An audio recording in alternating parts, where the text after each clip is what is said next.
नमस्कार विद्यार्थी मित्र हो, मी प्राध्यापक प्रकाश सरगर PNS अकॅडमीमध्ये आपणा सर्वांचे मनपूर्वक स्वागत। आज आपण इयत्ता 11वी विषय मराठी यामधील प्रकरण क्रमांक 1 मामू याचा स्वाध्याय म्हणजे कृतीपत्रिका बघणार आहोत। 12वी बोर्ड परीक्षेची तयारी व्हावी ह्या दृष्टिकोनातून इयत्ता 11वीची तयारी ही परिपूर्ण होणे ही गरजेचे आहे। त्या दृष्टिकोनातून तुमच्या मराठीच्या पाठ्यपुस्तकामधील प्रकरण क्रमांक 1 मामू याचा संपूर्ण स्वाध्याय किंवा कृतीपत्रिका या ठिकाणी तुम्हाला सोडवून दिलेली आहे। या कृतीपत्रिकेमध्ये दिलेले जे प्रश्न आहेत ते सुरुवातीला प्रश्न बघूया आणि त्यानंतर आपण प्रश्न आणि त्याची उत्तरे बघूया। या ठिकाणी बघा, कृती क्रमांक 1 आहे अ कोण ते लिहा, त्यामध्ये 4 आहेत। आ आहे कृती करा, त्यामध्ये 1 आणि 2 कृती आहेत। त्यानंतर ई मध्ये खालील वाक्यातून तुम्हाला समजलेले मामूचे गुण लिहा, एकूण 5 गुण लिहायचे आहेत। परत मोठा ई आहे खालील शब्दसमूहांचा अर्थ लिहा, यामध्ये 2 आहेत। दुसरा जो मुख्य कृती आहे ती आहे व्याकरणाची, त्यामध्ये अ आहे खालील शब्दातील अक्षरे निवडून अर्थपूर्ण शब्द तयार करा, एकूण 3 आहेत। परत आहे आ खालील वाक्यप्रचारांचा अर्थ लिहून वाक्यात उपयोग करा, त्यामध्ये एकूण 3 आहेत। अशा पद्धतीने त्यानंतर ई आहे खालील शब्दांचे दिलेल्या तक्त्यांमध्ये वर्गीकरण करा, यामध्ये एकूण आपल्याला 10 शब्द दिलेत, त्यांचं वर्गीकरण करायचं आहे। त्यानंतर मोठे जे प्रश्न आहेत त्यामध्ये स्वमतामध्ये एकूण 3 स्वमत लिहायचे आहेत। आणि चौथा आहे अभिव्यक्ती, त्यामध्ये एकूण 3 आहेत। ह्या सगळ्यांची उत्तरं आपण व्यवस्थित डिटेलमध्ये बघणार आहोत। सुरुवातीला बघा, कृती क्रमांक 1 मधलं अ आहे कोण ते लिहा। तर पहिला आहे चैतन्याचे छोटे कोंब, असं कोणाला म्हटलेलं आहे? शाळेतील लहान मुले। 2 आहे सफेद दाढीतील केसा एवढ्या आठवणी असणारा, याचं उत्तर आहे मामू। क्रमांक 3 आहे शाळेबाहेरील बहुरूपी, याचं उत्तर मामू। क्रमांक 4 आहे अनघड कोवळे कंठ, याचं उत्तर शाळेतील लहान मुले। त्यानंतर बघा, आकृती आहे कृती करा म्हटलेलं आहे, त्यामध्ये लेखकांनी विद्यार्थ्यांचे वर्णन करण्यासाठी वापरलेले शब्दसमूह, आपल्याला कोणकोणते शब्दसमूह वापरलेले आहेत ते सगळे शब्दसमूह या ठिकाणी लिहायचे आहेत। आपण एक एक लिहूया, त्यासाठी अशा पद्धतीने आखून घ्यायचं आहे आणि चौकटीमध्ये एक एक वापरलेला शब्दसमूह लिहायचा आहे। पहिला आहे अनघड कोवळे कंठ, दुसरा आहे चैतन्याचे छोटे कोंब, तिसरा आहे रांगा धरून उभे राहिलेले, चौथा आहे भावपूर्ण सुरात प्रार्थनेतून अज्ञात शक्तीला आवळणारे। असे एकूण 4 शब्दसमूह हे लेखकांनी विद्यार्थ्यांसाठी वापरलेले आहेत। अशाच पद्धतीने चौकटीमध्ये तुम्ही ही उत्तरं लिहायची आहेत। आता क्रमांक 2 बघूया, मामूची शालाबाह्य रूपे। अशा 3 रूपं लिहायची आहेत आपल्याला। त्यातलं पहिलं जे रूप आहे ते आहे मौलवी, दुसरं रूप आहे व्यापारी, तिसरं रूप आहे उस्ताद। यानंतर बघा, ई कृती आहे खालील वाक्यातून तुम्हाला समजलेले मामूचे गुण लिहा। क्रमांक 1 मामू सावधानचा पवित्रा घेऊन खडा होतो, याचं उत्तर देशभक्ती हा गुण आहे। क्रमांक 2 आईच्या आठवणी सांगताना मामूच्या डोळ्यात पाणी येते, हा गुण कुठला आहे? मातृप्रेम भावनाशीलता। क्रमांक 3 मामू त्याला आईच्या मायेने धीर देत म्हणतो, घाबरू नकोस, ताठ बस, काय झालं नाही तुला,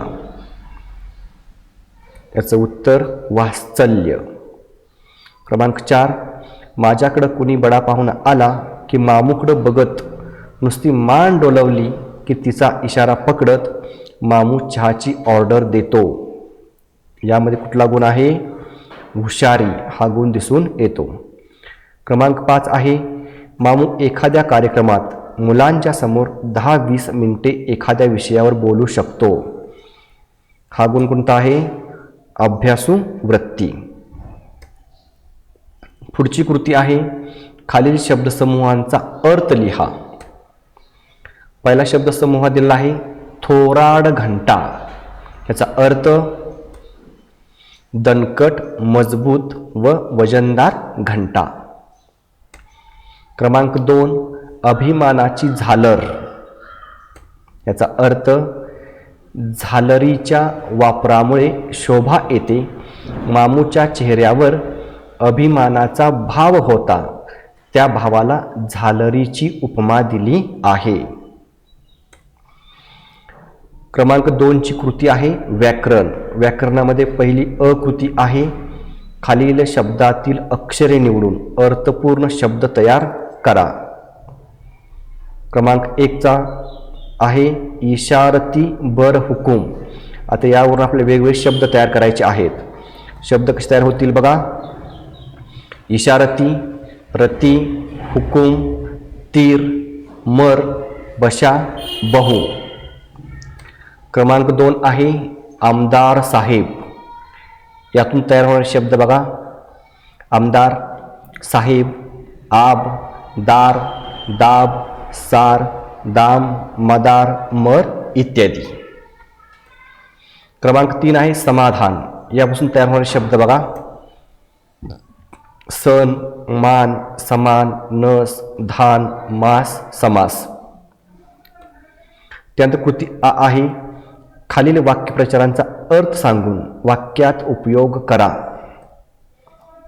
क्रमांक 1 आहे चव्हाट पांगणे. याचा अर्थ चहूबाजूंनी विखुरणे, सर्वत्र पांगणे.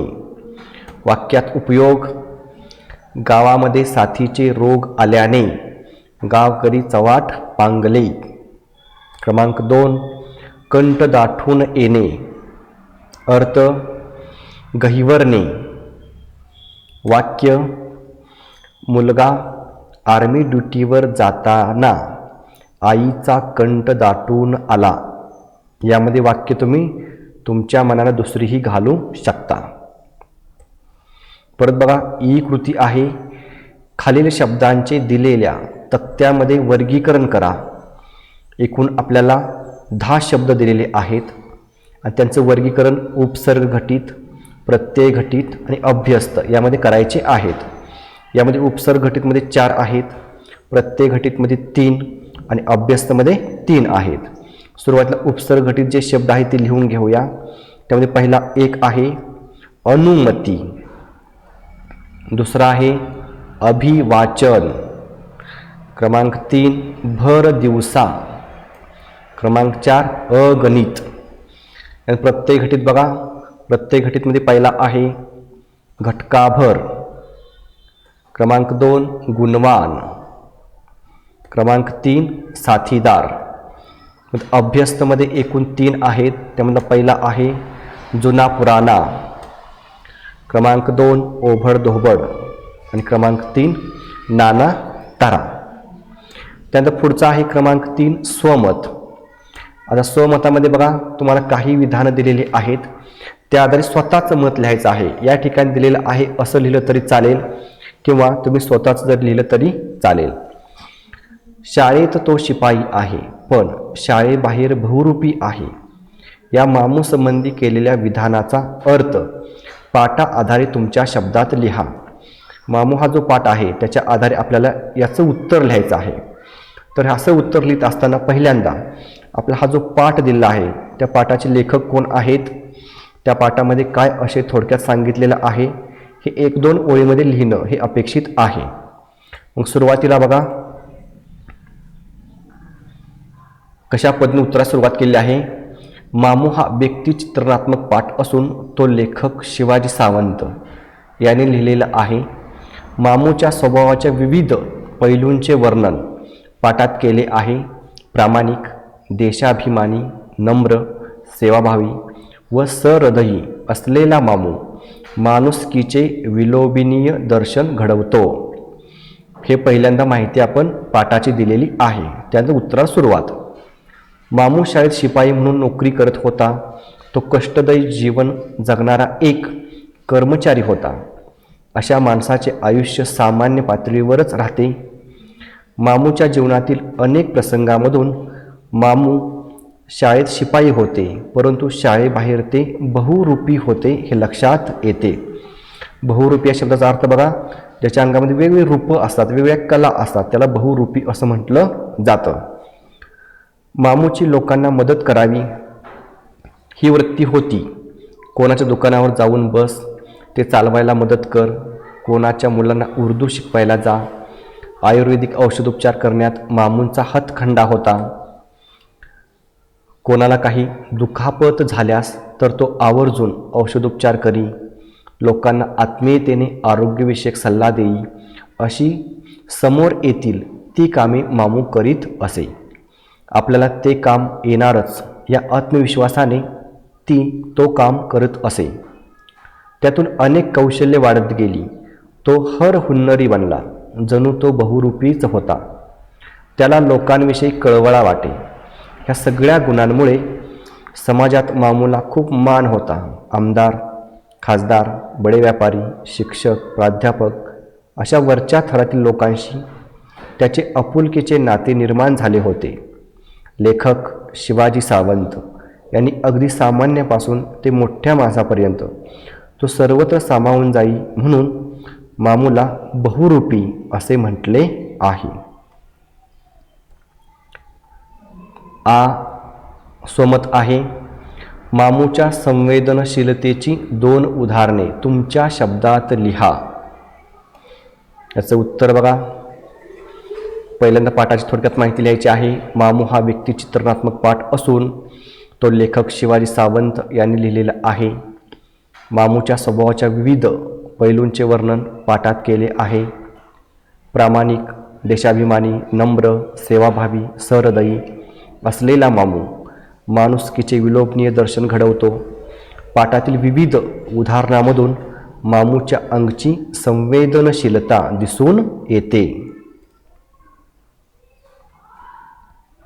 पहिला प्रसंग मामूच्या मुलाच्या लग्नाचा आहे. मामूच्या चतुरस्त्र स्वभावामुळे, प्रेमळ स्वभावामुळे त्यांचे अनेकांशी आपुलकीचे नाते निर्माण झाले होते.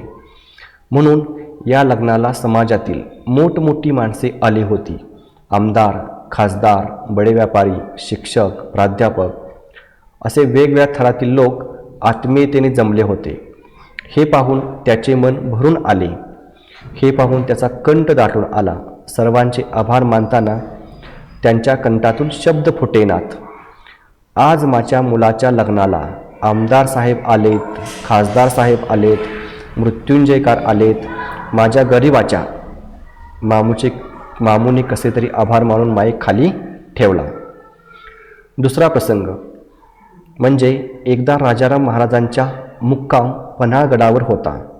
मामूला पन्हाळ्यावर हजेरी लावावी लागली. त्या काळात सामान्य माणसाला वाहतुकीची कोणतीच साधने उपलब्ध नव्हती. पन्हाळ्यावर जायचे म्हणजे दगडधोंड्यातून, काट्याकुट्यातून, जंगलातून वाट काढत जायचे होते.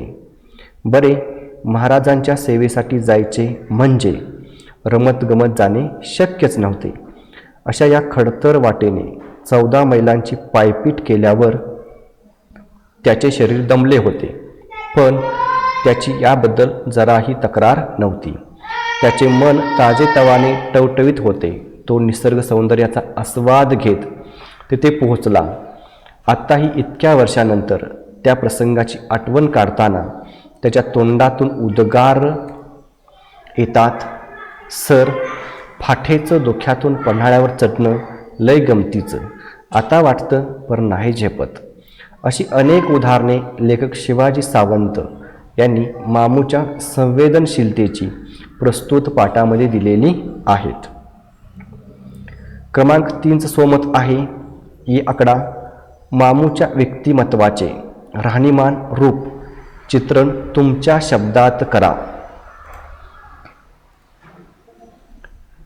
मामू हा व्यक्तिचित्रणात्मक पाठ असून तो लेखक शिवाजी सावंत यांनी लिहिलेला आहे.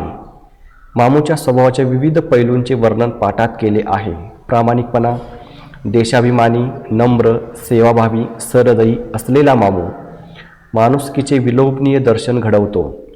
पाठातील विविध उदाहरणामधून मामूच्या व्यक्तिमत्वाचे चित्रण स्पष्ट होते. मामू आता वृद्धत्वाकडे झुकला होता.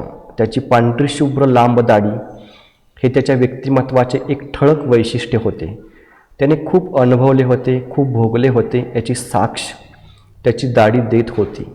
तो सामान्य स्तरावरचा नोकरदार माणूस होता, पण त्याची जाण उच्च दर्जाची होती. तो कोणत्याही कामाला नेहमीच आनंदाने सामोरे जात राहिला, म्हणून अनेक कौशल्ये त्याला अवगत झाली होती.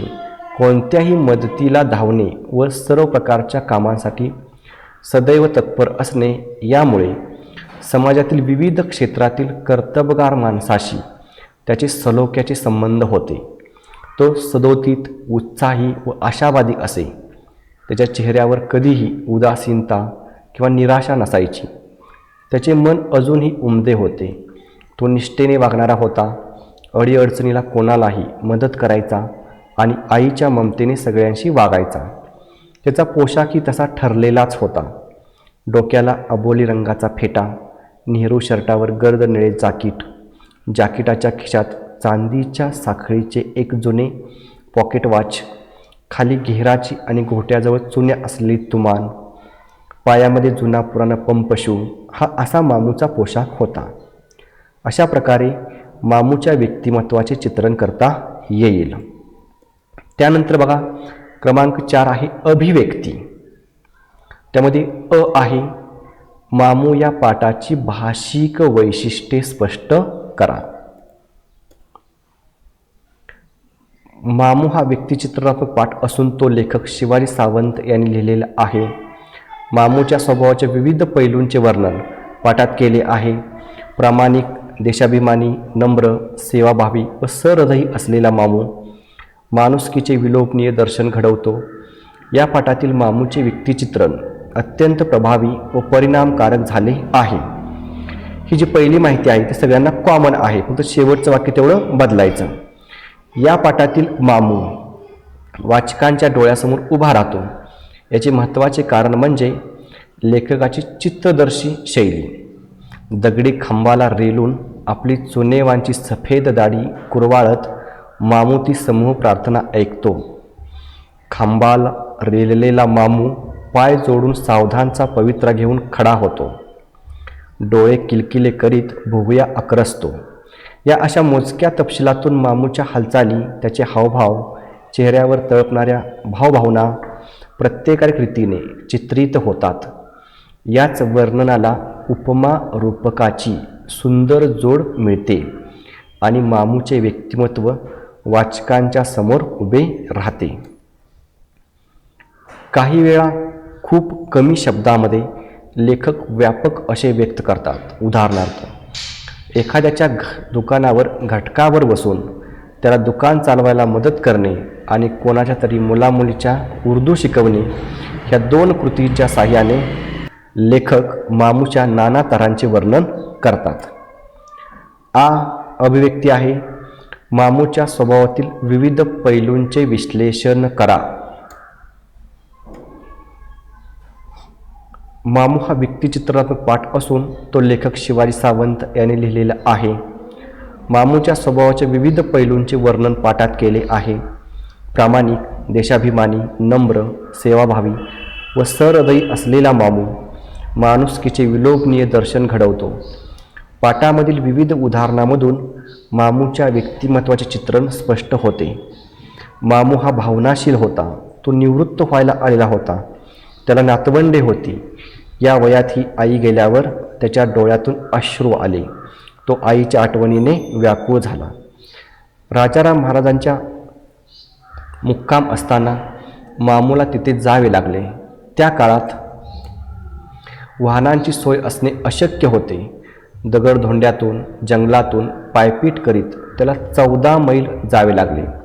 या प्रवासाचा त्याला खूप त्रास झाला, पण तो इतका संवेदनशील होता की शारीरिक कष्टांची जाणीव होण्याऐवजी त्याला धुक्यातून जाणवलेले पन्हाळगडाचे नैसर्गिक सौंदर्य भावले.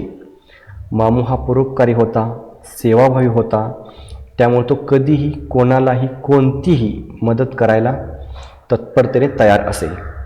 एखाद्याला दुकान चालवण्यासाठी थोडा वेळ मदत करणे इथंपासून ते उर्दू शिकवण्यासाठी शिक्षक होणे इथंपर्यंत सर्व प्रकारच्या भूमिका तो करत असे. कधी तो मौलवी होई, कधी व्यापारी, कधी उस्ताद. विविध प्रकारची कामे करता करता त्याने अनेक प्रकारची कौशल्ये आत्मसात केली. त्यामुळे त्याला लेखकाने बहुरूपियाची उपमा दिली आहे. शाळेत कोणत्याही कामासाठी आलेल्या कोणत्याही व्यक्तीचे काम तो तत्परतेने करून देई. शाळेतल्या मुलांची तो आईच्या मायेने काळजी घेई.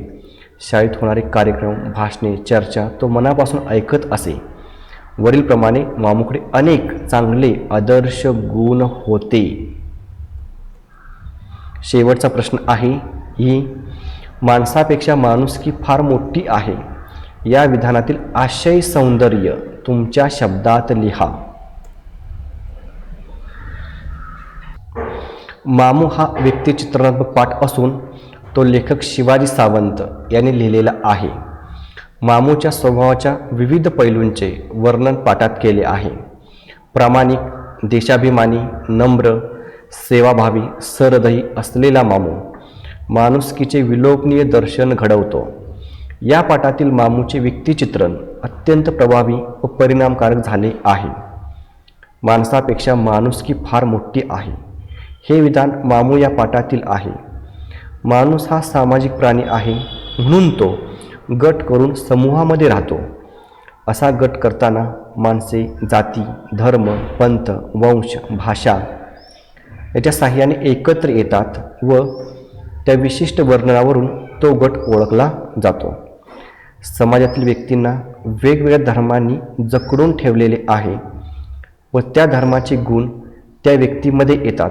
परंतु मामू या पाठामध्ये लेखकाने समाजाची ही प्रवृत्ती चुकीची ठरवलेली आहे. प्रस्तुत पाठातील मामू हा धर्माने मुसलमान होता हे काही तपशिलातून कळते.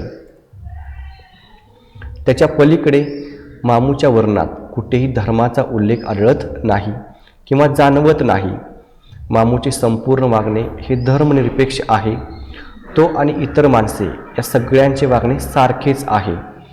मामू हा जाती धर्माच्या पलीकडे गेलेला व सर्वाकडे माणूस म्हणून पाहणारा आहे.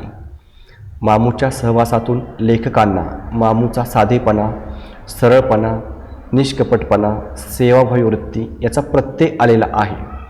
मामू हा शाळेमध्ये शिपाई पदाची नोकरी करत होता, परंतु त्याच्या मनात कधीही धर्माची भावना जागृत झाली नाही.